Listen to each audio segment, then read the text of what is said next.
രണ്ടാം ലോക മഹായുദ്ധത്തിന് ശേഷമാണ് ലോകം തിരിച്ചറിഞ്ഞത് കമ്മ്യൂണിസം ഒരു ഭീകര പ്രസ്ഥാനമാണെന്ന് ലോകം തിരിച്ചറിഞ്ഞത് രണ്ടാം ലോക മഹായുദ്ധത്തിന് ശേഷമാണ്. കാരണം ഒന്നും രണ്ടും ലോകമഹായുദ്ധങ്ങളിൽ വധിക്കപ്പെട്ട മനുഷ്യരെക്കാളും കൂടുതൽ പേരെ കമ്മ്യൂണിസ്റ്റ് പ്രസ്ഥാനം അധികാരം പിടിച്ചെടുക്കുവാനും അധികാരം നിലനിർത്താനും വേണ്ടി കൊന്നുകളഞ്ഞുവെന്നത് ലോകം ആശ്ചര്യത്തോടു കൂടിയാണ് ആ വാർത്തകളൊക്കെ കേട്ടത്. ഫാസിസം പോലെ, നാസിസം പോലെ, സാമ്രാജ്യത്വം പോലെ ഒരു നവ സാമ്രാജ്യത്വ ശക്തിയാണ് കമ്മ്യൂണിസം എന്ന് ലോകം തിരിച്ചറിഞ്ഞു. സാധാരണക്കാരായ പാവപ്പെട്ട മനുഷ്യന് പൌരാവകാശങ്ങളും മനുഷ്യാവകാശങ്ങളും ജനാധിപത്യവും എല്ലാം നിഷേധിച്ച് മനുഷ്യനെ അടിമയാക്കി മാറ്റുന്ന ഒരു നവസാമ്രാജ്യത്വ ശക്തിയാണ് കമ്മ്യൂണിസം എന്ന് ലോകം തിരിച്ചറിയും. ഈ കാലഘട്ടത്തിലാണ് അലക്സാണ്ടർ ബാബിനെ പോലുള്ള വിഖ്യാതരായ ചരിത്രകാരന്മാർ കമ്മ്യൂണിസത്തിന്റെ ഭീകരതയെക്കുറിച്ച് പുസ്തകങ്ങൾ രചിച്ചത്. അലക്സാണ്ടർ ബാബു പറഞ്ഞു, ഈ ഭൂമുഖത്ത് ഭൂമിയിൽ ഇന്നേവരെ വധിക്കപ്പെട്ട മനുഷ്യരെക്കാൾ ഏറെ ആളുകളെ കമ്മ്യൂണിസം എന്ന ഭീകര പ്രസ്ഥാനം വധിച്ചു കളഞ്ഞിരിക്കുന്നുവെന്ന് അലക്സാണ്ടർ ബാബു ഒന്നുകൂടി കൂട്ടിച്ചേർത്തു. സോവിയറ്റ് യൂണിയനും ചൈനയും അനുബന്ധ കമ്മ്യൂണിസ്റ്റ് രാജ്യങ്ങളുമൊക്കെ ചേർന്നുകൊണ്ട് പാവപ്പെട്ട മനുഷ്യരെ പീഡിപ്പിക്കാൻ വേണ്ടി കഴുകന്മാർ താണുപറന്ന ഇരുണ്ട യുഗം എന്നാണ് അലക്സാണ്ടർ ബാബു കമ്മ്യൂണിസ്റ്റ് ഭരണത്തെക്കുറിച്ച് രേഖപ്പെടുത്തിയത്. പാർട്ടിയിലെ ഒരു കൂട്ടം ബൂർഷ്വാ നേതാക്കൾ പട്ടാളവുമായി കൈകോർത്ത് പിടിച്ചുകൊണ്ട് തൊഴിലാളികളെയും കർഷകരെയും പാവങ്ങളെയും ഒക്കെ അടിമകളാക്കി ഭരിക്കുന്ന വ്യവസ്ഥിതി എങ്ങനെ തൊഴിലാളി വർഗ സർവാധിപത്യമാകുമെന്ന് ലോകമെമ്പാടുമുള്ള തൊഴിലാളി വർഗം ചിന്തിക്കാൻ തുടങ്ങി. അത്തരം ചിന്തകളിൽ നിന്നാണ് വിഖ്യാത ചിന്തകന്മാർ കമ്മ്യൂണിസത്തെക്കുറിച്ച് പുസ്തകങ്ങൾ എഴുതിയത്. മിലോവൻ ജിലോവിച്ചിന്റെ പ്രസിദ്ധമായ വിഖ്യാതമായ ഒരു പുസ്തകമുണ്ടായിരുന്നു,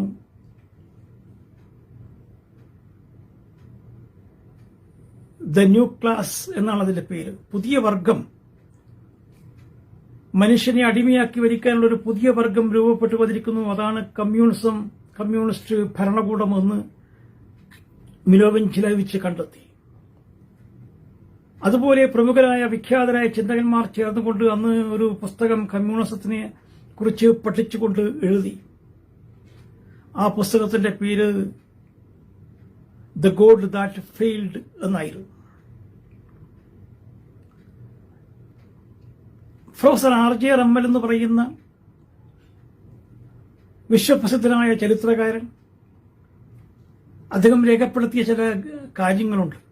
പ്രൊഫസർ ആർ.ജെ. റമ്മൽ എഴുതിയ പുസ്തകത്തിന്റെ പേര് ഡെത്ത് ഗവർണേഴ്സ് എന്നാണ്. മരണത്തിന്റെ ഭരണകൂടം എന്നർത്ഥം വരുന്ന വാക്കാണ് അദ്ദേഹം ഉപയോഗിച്ചത്, ഡെത്ത് ഗവർണേഴ്സ്. അതിലധികം ചൂണ്ടിക്കാട്ടുന്ന ഒരു ഘടകമുണ്ട്. 1934 സോവിയറ്റ് യൂണിയനിൽ 17ാം പാർട്ടി കോൺഗ്രസ് നടന്നിരുന്നു. ആ 17ാം പാർട്ടി കോൺഗ്രസിൽ പങ്കെടുത്തത് 139 കേന്ദ്ര കമ്മിറ്റി പ്രതിനിധികളായിരുന്നു. എന്നാൽ അടുത്ത പാർട്ടി കോൺഗ്രസ് നടക്കുന്നതിന് മുൻപേ അല്ലെങ്കിൽ അതിനിടയിൽ ഈ 139 കേന്ദ്ര കമ്മിറ്റി അംഗങ്ങളിൽ 110 പേരെയും സ്വന്തം ഭരണകൂടം വധിച്ചു കളഞ്ഞു. കമ്മ്യൂണിസ്റ്റ് ഭരണകൂടം കമ്മ്യൂണിസ്റ്റ് നേതാക്കളെ തന്നെ വധിച്ചു കളഞ്ഞു. RG റമ്മൽ പറയുന്നു 17ാം പാർട്ടി കോൺഗ്രസിൽ പങ്കെടുത്ത പ്രതിനിധികൾ 1936 പേരായിരുന്നു. എന്നാൽ അടുത്ത പാർട്ടി കോൺഗ്രസ് വരുമ്പോഴേക്കും 1936 കേന്ദ്ര പ്രതിനിധികളിൽ 1110 പേരെയും സ്റ്റാലിന്റെ ഗവൺമെന്റ് തന്നെ കൊന്നുകളഞ്ഞു, വധിച്ചു കളഞ്ഞു എന്നാണ് റമ്മൽ പ്രൊഫസർ RG റമ്മൽ തെളിവ് സഹിതം എഴുതിയത്. അദ്ദേഹം സൂചിപ്പിക്കുന്നൊരു വാക്കുണ്ട്. ഇങ്ങനെ സ്വന്തം സഖാക്കളെ തന്നെ ഏതാണ്ട് പാർട്ടിയിലെ ഉന്നതരായ 70% നേതാക്കളെയാണ് സോവിയറ്റ് യൂണിയനിൽ കൊന്നുകളഞ്ഞത്. അങ്ങനെ ചെയ്യുമ്പോഴും ലോക സോഷ്യലിസത്തിന്റെ ആചാര്യനായി സ്റ്റാലിൻ വാഴ്ത്തപ്പെട്ടിരുന്നു എന്നതാണ് ഏറ്റവും വലിയ വിരോധാഭാസം. 1997 നവംബർ 6 ഹാർവേഡ് യൂണിവേഴ്സിറ്റി കുറെ പ്രമുഖ ചിന്തകന്മാർ ചേർന്നുകൊണ്ട് ഒരു പുസ്തകം പ്രസിദ്ധീകരിച്ചിരുന്നു. ആ പുസ്തകത്തിന്റെ പേര് the black book of communism എന്നായിരുന്നു. അവർ കമ്മ്യൂണിസത്തിന്റെ പൈശാചികതയെക്കുറിച്ച്, ക്രൂരതയെക്കുറിച്ച് സുവ്യക്തമായ തെളിവുകൾ സഹിതമാണ് ആ പുസ്തകം രേഖപ്പെടുത്തിയത്. ആ പുസ്തകത്തിൽ ഡേവിഡ് റോസ്ഫീൽഡ് എന്ന് പറയുന്ന ചരിത്രകാരൻ രേഖപ്പെടുത്തിയിരിക്കുന്നത് ഏതാണ്ട് 95 മില്യൺ മനുഷ്യരെ, ഏതാണ്ട് 10 കോടിയോളം ആളുകളെ കമ്മ്യൂണിസ്റ്റ് പാർട്ടി അധികാരം നിലനിർത്താൻ വേണ്ടി, അധികാരം പിടിച്ചെടുക്കാൻ വേണ്ടിയൊക്കെയായി ഈ ലോകത്തിന്റെ പല ഭാഗങ്ങളിലായി കൊന്നുകളഞ്ഞിരിക്കുന്നു എന്ന് നക്കുന്ന യാഥാർത്ഥ്യമാണ് ഡേവിഡ് റോസ്ഫീൽഡ് ആ ബ്ലാക്ക് ബുക്ക് ഓഫ് കമ്മ്യൂണിസം എന്ന് പറയുന്ന പുസ്തകത്തിൽ എഴുതിയത്. അദ്ദേഹം ഒരു വാക്കുകൂടി കൂട്ടിച്ചേർക്കുന്നുണ്ട്.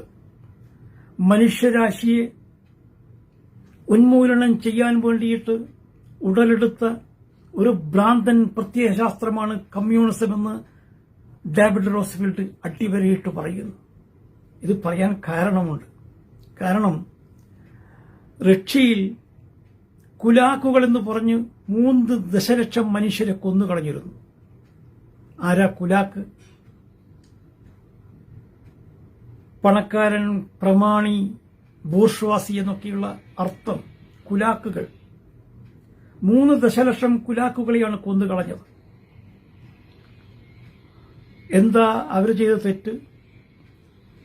അവർ കൃഷിക്കാരായിരുന്നു. അവരുടെ കൈവശം കേവലം 2 ജോഡി പശുക്കളുണ്ടായിരുന്നു. ഈ 2 ജോഡി പശുക്കൾ അല്ലെങ്കിൽ 4 ഏക്കറിൽ താഴെ കൃഷിഭൂമി. 2 ജോഡി പശുക്കളോ 4 ഏക്കറിൽ താഴെ കൃഷിഭൂമിയോ ഉണ്ടായിരുന്ന ആളുകളൊക്കെ ബൂർഷ്വകളായിരുന്നു സോവിയറ്റ് യൂണിയൻ. അങ്ങനെ ബൂർഷ്വകളെന്ന് വിളിച്ചുകൊണ്ട്, കുലാക്കുകളെന്ന് പറഞ്ഞുകൊണ്ട് അവരെയൊക്കെ വധിച്ചു കളഞ്ഞു 3 ദശലക്ഷം ആളുകളെ. അതിലുപരി സോവിയറ്റ് യൂണിയന്റെ ഒരു പ്രധാനപ്പെട്ട ഭാഗം മുഴുവനും തണുത്തുറഞ്ഞ പ്രദേശമാണ് സൈബീരിയ, കൊഹീമ എന്നൊക്കെ പറയും. ഏതാണ്ട് -50 ഡിഗ്രി, -70 ഡിഗ്രി ഒക്കെയാണ് അവിടെ അനുഭവപ്പെടുന്ന തണുപ്പ്, ശൈത്യം. എന്നാൽ രാഷ്ട്രീയ എതിരാളികളെ, ദശലക്ഷക്കണക്കിന് രാഷ്ട്രീയ എതിരാളികളെ സ്റ്റാലിൻ ഭരണകൂടം, കമ്മ്യൂണിസ്റ്റ് ഭരണകൂടം ഈ കൊഹീമയിലും സൈബീരിയയിലുമൊക്കെ കൊണ്ടുപോയി പട്ടിണിക്കിട്ട് കൊല്ലുകയാണ് ചെയ്തത്. ചരിത്രകാരന്മാർ കണ്ടെത്തിയ മറ്റൊരു സത്യമുണ്ട്. 1917 1922 ഇടയിൽ 5 വർഷക്കാലം സോവിയറ്റ് യൂണിയനിൽ ഏതാണ്ട് 500ഓളം കശാപ്പ് കേന്ദ്രങ്ങൾ പ്രവർത്തിച്ചിരുന്നു. കശാപ്പ് കേന്ദ്രങ്ങൾ എന്ന് പറയുമ്പോൾ ആടുമാടുകളെ കശാപ്പ് ചെയ്യാനുള്ള കശാപ്പ് കേന്ദ്രങ്ങളല്ല, മറിച്ച് രാഷ്ട്രീയ എതിരാളികളെ വധിക്കാൻ വേണ്ടി, കഴുത്തറുത്ത് വധിക്കാൻ വേണ്ടിയുള്ള 500ഓളം കശാപ്പ് കേന്ദ്രങ്ങൾ സോവിയറ്റ് യൂണിയന്റെ പല ഭാഗങ്ങളിലും ഉണ്ടായിരുന്നുവെന്ന് ചരിത്രകാരന്മാർ ഇന്ന് കണ്ടെത്തിയിട്ടുണ്ട്. 1936 തൊട്ട് 38 വരെ ദ ഗ്രേറ്റ് പഞ്ച് മഹാശുദ്ധീകരണ യജ്ഞം എന്നൊക്കെ പറഞ്ഞുകൊണ്ട് റഷ്യയിൽ ഒരു വേട്ടയാടൽ നടന്നിരുന്നു. പിൽക്കാലത്ത് റഷ്യ തന്നെ പുറത്തുവിട്ട ഔദ്യോഗിക കണക്കുകൾ പറയുന്നു, ആ ദ ഗ്രേറ്റ് പഞ്ചിൽ ഏതാണ്ട് 7 ലക്ഷത്തോളം മനുഷ്യരെ വധിച്ചു കളഞ്ഞുവെന്ന്. ഇങ്ങനെ കമ്മ്യൂണിസ്റ്റ് പ്രസ്ഥാനം അധികാരത്തിൽ വന്ന എല്ലാ രാജ്യങ്ങളിലും, ചൈനയിലായാലും ക്യൂബയിലായാലും പോളണ്ടിലായാലും കംബോഡിയയിലായാലും ഒക്കെ തന്നെ മനുഷ്യരെ കൂട്ടക്കൊല ചെയ്ത ചരിത്രമാണ് കമ്മ്യൂണിസ്റ്റ് പ്രസ്ഥാനത്തിന്റെ ചരിത്രം. മാവോ സേതൂങ്ങിന്റെ കാലഘട്ടത്തിൽ 45 ദശലക്ഷം മനുഷ്യരെയാണ് ചൈനയിൽ പട്ടിണി കാരണം മരിക്കേണ്ടി വന്നത്. 45 ദശലക്ഷം മനുഷ്യർ പട്ടിണി കൊണ്ട് മരിച്ചൊരു രാജ്യമായിരുന്നു ചൈന. അതായിരുന്നു കമ്മ്യൂണിസ്റ്റ് ഭരണത്തിന്റെ ഒരു മേന്മ. 1964 മാവോ സേതൂങ്ങിന്റെ ഭാര്യയുടെ നേതൃത്വത്തിൽ ഒരു 4 സംഘമുണ്ടായിരുന്നു. ആ 4 സംഘം ഒരു സാംസ്കാരിക വിപ്ലവം നടത്തിയിരുന്നു. ആ സാംസ്കാരിക വിപ്ലവത്തിൽ അവർ കൊന്നുകളഞ്ഞത് ഏതാണ്ട് 7 ലക്ഷത്തോളം മനുഷ്യരെയാണ്. രാഷ്ട്രീയ എതിരാളികളെ നിഷ്കരണം വധിക്കുക, എന്തിനേറെ പറയുന്നു 1989 ലോകം നോക്കി നിൽക്കെ ലോകത്തിന്റെ മനസാക്ഷിയെ ഞെട്ടിച്ചുകൊണ്ട് ഏതാണ്ട് 20,000-ഓളം വിദ്യാർത്ഥികളെ പട്ടാളത്തിന്റെ ടാങ്കിന്റെ അടിയിൽ ചതച്ചരച്ചു കൊന്നിരുന്നു. എന്താ ആ വിദ്യാർത്ഥികൾ ചെയ്ത തെറ്റ്? ഒരൽപ്പം സ്വാതന്ത്ര്യം വേണം, ഒരൽപ്പം സ്വാതന്ത്ര്യത്തിന്റെ ശുദ്ധമായി ശ്വസിക്കണം എന്നാവശ്യപ്പെട്ടുകൊണ്ട് തെരുവിലിറങ്ങിയ വിദ്യാർത്ഥികളെ പട്ടാള വെടിവെച്ചും പട്ടാള ടാങ്കുകൾ കയറ്റിയിറക്കിയും 20,000-ഓളം വിദ്യാർത്ഥികളെയും അധ്യാപകരെയും കൊന്നുകളഞ്ഞത് ലോകം നോക്കി നിൽക്കുകയാണ്. മാവോ സേതൂങ്ങിന്റെ പുസ്തകത്തിൽ അദ്ദേഹം പറയുന്നൊരു ഭാഗമുണ്ട്. അദ്ദേഹം പറയുന്നു, വിപ്ലവം എന്നത് ഒരു അത്താഴ വിരുന്നല്ല, മഹാമനസ്കതയല്ല, അത് ദയയോ മര്യാദയോ പ്രതീക്ഷിക്കാവുന്ന ഒന്നല്ല. മറിച്ച് വിപ്ലവം എന്നത് ഒരു വർഗം മറ്റൊരു വർഗത്തിനുമേൽ അക്രമത്തിലൂടെ അധീശത്വം സ്ഥാപിക്കുന്നതാണ് വിപ്ലവം എന്ന്. തീർച്ചയായും അക്രമത്തിലൂടെ ഒരു വർഗം മറ്റൊരു വർഗത്തിനുമേൽ അധീശത്വം സ്ഥാപിക്കുന്ന പ്രാകൃതത്വമാണ് കമ്മ്യൂണിസം എന്ന് മാവോ പോലും അടിവരയിട്ടുകൊണ്ട് പറയുന്നു. 1959 ക്യൂബയിൽ കമ്മ്യൂണിസ്റ്റ് പാർട്ടി അധികാരം കൈയടക്കിയത്. ഒരു ചെറിയ രാജ്യമാണ് ക്യൂബ. അന്ന് ക്യൂബയിലുണ്ടായിരുന്നത് 6 മില്യൺ മനുഷ്യരാണ്. എന്നാൽ അധികാരത്തിലെത്തിയപ്പോൾ ക്യൂബയിലെ കമ്മ്യൂണിസ്റ്റ് പാർട്ടി രാജ്യശുദ്ധീകരണത്തിന് എന്ന് പറഞ്ഞുകൊണ്ട് 2.5 മില്യൺ ആളുകൾ, കേവലം 6 മില്യൺ ഉണ്ടായിരുന്ന സ്വന്തം രാജ്യത്തെ ജനങ്ങളിൽ 2.5 മില്യൺ ആളുകളെ രാജ്യശുദ്ധീകരണത്തിന് വേണ്ടി കമ്മ്യൂണിസ്റ്റ് ഭരണകൂടം കൊന്നുകളഞ്ഞു. എന്തിനേറെ പറയുന്നു, കേരളത്തിലെ പല ഇടതുപക്ഷ ചെറുപ്പക്കാർക്കും ഒരു ഹീറോ ഉണ്ട്, ചെഗുവേര. ആ ചെഗുവേര ക്യൂബയിൽ വിപ്ലവം നയിച്ച കമ്മ്യൂണിസ്റ്റ് നേതാക്കളിൽ ഒരാളായിരുന്നു. ആ ക്യൂബയുടെ വിഖ്യാതമായ ഒരു പ്രസംഗം ഒരു ചരിത്രകാരൻ ഡാവിഡ് രേഖപ്പെടുത്തിയിട്ടുണ്ട്. അദ്ദേഹം പറയുന്നു, ചെഗുവേരയുടെ പ്രസംഗത്തിൽ പറയുന്ന വാക്കുകൾ, ഒരു വിപ്ലവകാരിക്ക് വേണ്ടുന്ന ഏറ്റവും പ്രധാനപ്പെട്ട ഗുണങ്ങളിലൊന്ന് അത് എതിരാളിയോടുള്ള ഒടുങ്ങാത്ത വെറുപ്പാണ്. അങ്ങനെ എതിരാളിയോട് ഒടുങ്ങാത്ത അഗാധമായ വെറുപ്പുണ്ടായാൽ അത് അയാളെ തണുത്ത രക്തമുള്ള ഒരു കൊലയാളി യന്ത്രമാക്കി വാർത്തെടുക്കുമെന്ന്.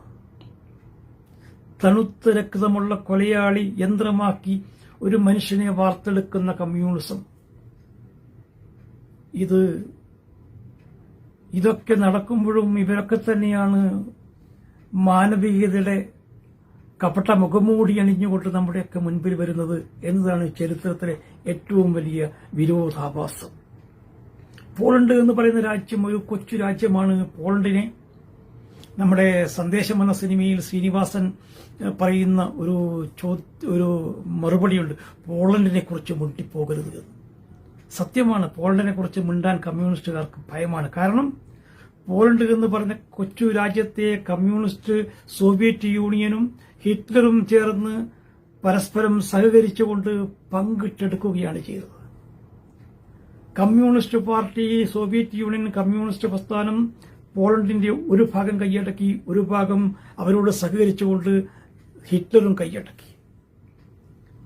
എന്നാൽ കമ്മ്യൂണിസ്റ്റുകാർ ആദ്യം ചെയ്തത് ആ പോളണ്ടിൽ നടപ്പിലാക്കിയ നിയമങ്ങളിൽ ഒന്ന്, അവിടെ പോളണ്ടുകാർ അവരുടെ പരമ്പരാഗതമായ വിശ്വാസമോ മതവിശ്വാസമോ ആചാരങ്ങളോ അനുഷ്ഠാനങ്ങളോ അനുഷ്ഠിക്കാൻ പാടില്ല എന്നതായിരുന്നു.